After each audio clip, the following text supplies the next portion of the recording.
This episode is brought to you by the Sterling Soap Company. Christmas will be here before you know it. And you know what would make a great stocking stuffer for everybody in your family?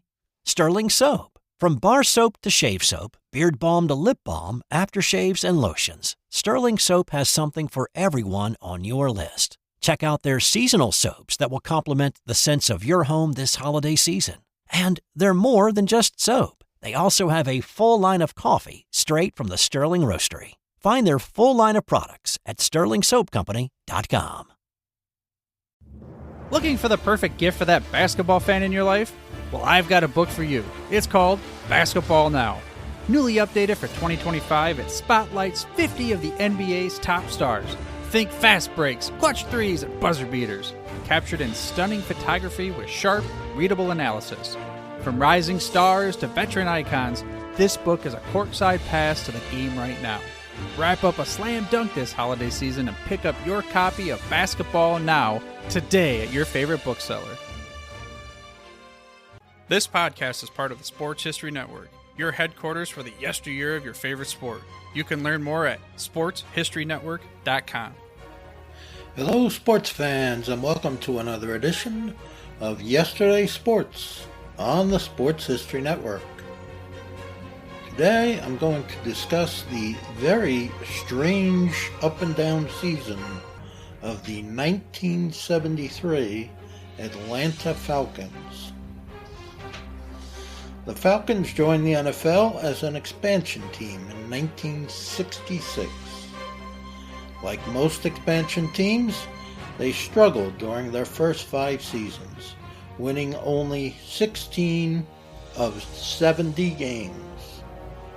They recorded their first winning season in 1971, finishing with a 7-6-1 record. They followed that with a 7-7 record in 1972. The first game of the 1973 season couldn't have gone any better for the Falcons, as they blew out the Saints 62-7. It was the third biggest blowout in NFL history up to that point, and still ranks in the top 6 all time as of 2025. The Falcons defense recorded 5 interceptions and recovered 3 fumbles while holding the Saints to only 187 total yards. Cornerback Tom Haynes had 2 interceptions, one of which he returned 65 yards for a touchdown. Offensively, quarterback Dick Shiner completed 13 of 15 passes with 3 touchdowns. Tight end Jim Mitchell caught 7 passes for 111 yards, while Ken Burrows scored on 23 and 34-yard touchdown receptions. Running back Dave Hampton carried the ball 19 times for 104 yards. The following week marked a complete turnaround in the Falcons' performance. This time, it was Atlanta who suffered the blowout, losing 31-0 to the Rams. The Falcons' offense, which had 32 first downs and gained 496 yards against the Saints, managed just 2 first downs in this game, totaling only 70 yards. Quarterback Dick Shiner, who played brilliantly against the Saints, completed only 2 of 9 passes for 17 yards with 1 interception. Rams quarterback John Hadle completed 12 of 15 passes for 142 yards and 2 touchdowns. For the second consecutive week, Atlanta was blown out, this time by the Lions, 31-6. The Falcons' defense, which had surrendered 209 yards of rushing to the Rams, was even worse this week, allowing 258 yards on the ground. Dick Shiner struggled again, completing 15 of 30 passes for only 124 yards with 2 interceptions. He was also sacked 6 times.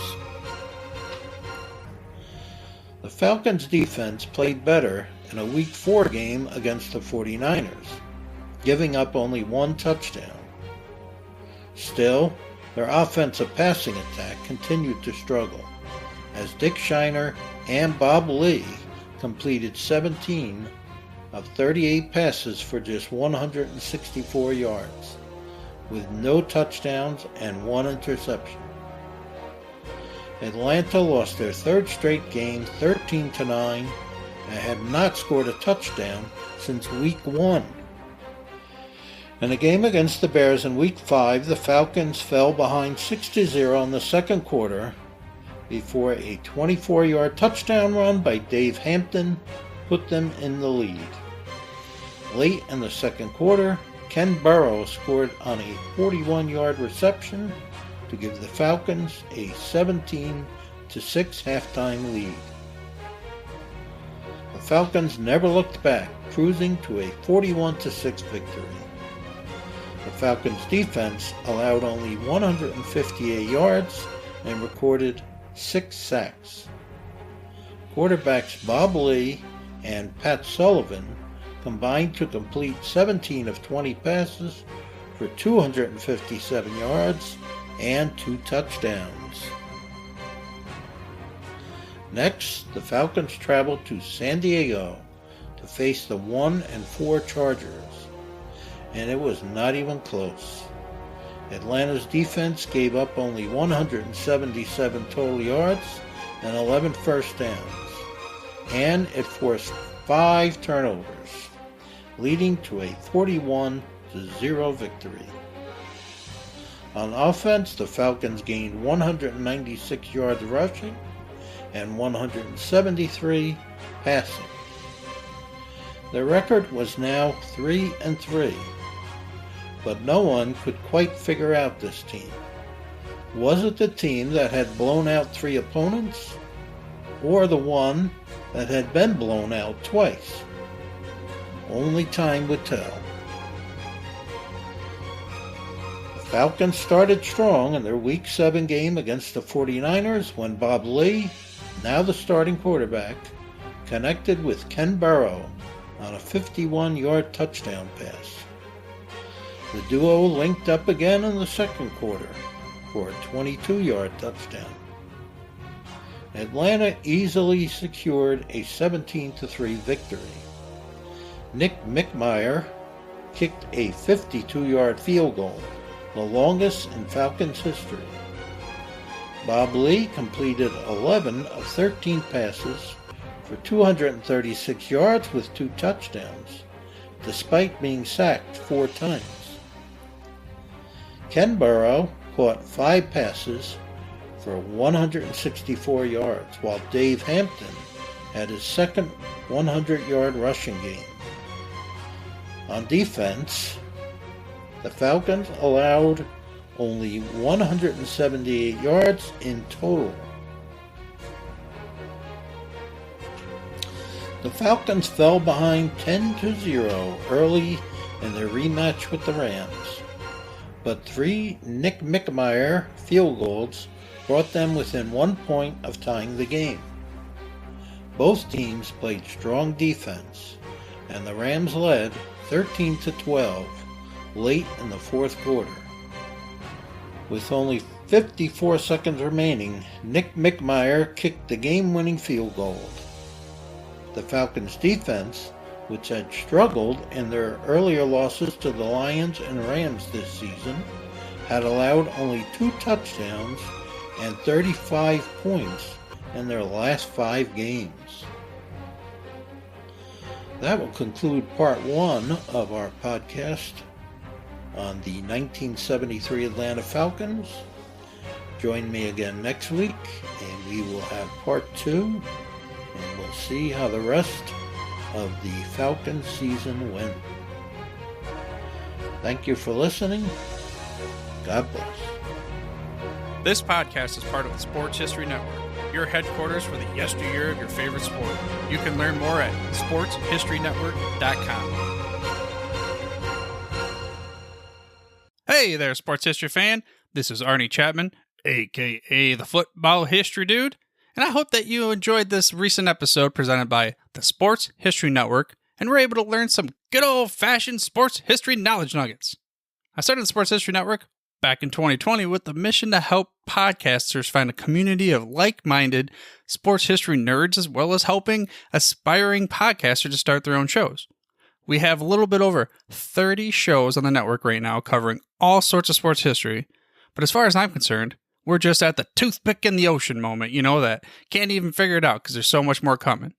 We wanted to create the ultimate headquarters for sports yesteryear, starting with Podcast Network and our website, but we're going to continue to move into other mediums as well. And here's the cool part, because we want you to be part of our team. So if you're interested in starting your own podcast, or maybe being a guest on one of our shows, or who knows, maybe even writing an article for us over on the website.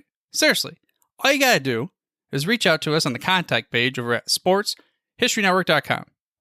You can be as technologically savvy as a Neanderthal tapping on a stone trying to figure out this whole hieroglyphics thing back in the day. Again, it doesn't matter, because even if you don't understand the whole podcast space, we have a production team that can pretty much help you out with doing everything. All you gotta do, head over to sportshistorynetwork.com, head to the contact page, fill it out. That message goes right to me, and I'll reach out to you as soon as I can. But for now, dude, I'm through if you're through.